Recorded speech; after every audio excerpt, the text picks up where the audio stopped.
እንደ ከተማ አስተዳደርም የ2018 በጀት ዓመት እቅድ ወስደን ምንድን ነበር ያቀድ አልማ ሲቋቋም አልማ ደግሞ ምንድነው የሚል አይደለ? እውነት ነው። ስራውን እስካላየነው ድረስ ስሙን ብዙ ጊዜ እንሰማዋለን።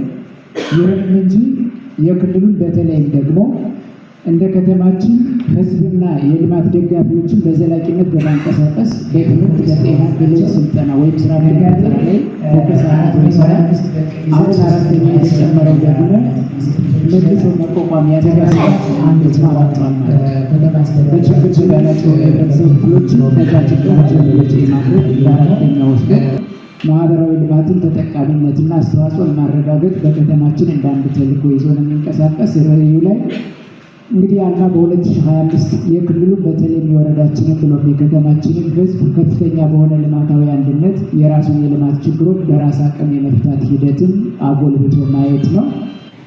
ስለዚህ ይህንን ችግር እንሻገር ብለን ስንነሳ ፕሮጀክት የሚያስገነባ ሀብት አልነበረንም። እውነት ለመናገር አልማ አካውንት ላይ የነበር ወንድሞች ያውቁታል 700 ሺህ ብር ነው የነበር።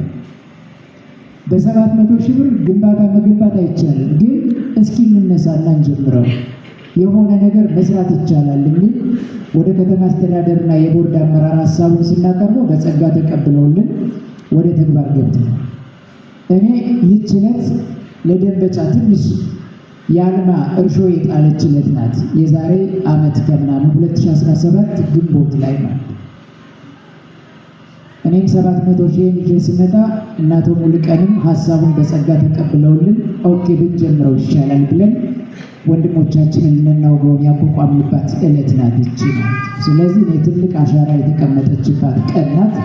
ከማህበረሰቡ ወደ 24 የሚደርሱ አባላትን ጠርተን ለማወያየት የተሞከረበት ሂደትና የመሰረት ድንጋይ የተጣለበት ግን ደግሞ ጥሩ የነበረ በዲዛይኑ ሁሉ ስንከራከር ነበር። አንችለውም 6 ሳይሆን 4 እናርገው፣ 4 ስናረገው 6 ይሁን፣ ኦኬ እስኪ ሞክር በቃ ብለን የገባንበት ሂደትና እንግዲህ የዛሬ ዓመት የመጣችው ወንድሞች ይችን አፈር ነበር ያየናት አይደለ? ስለዚህ የመሰረት ድንጋዩ ተጥሎ የዛሬ ዓመት ላይ ጠቅላላ ጉባኤውን እዚህ ስናካሄድ ይችን ፕሮጀክት አሳይተን በብዙ ተስፋ ነበር የሄድነው። እንግዲህ በሂደት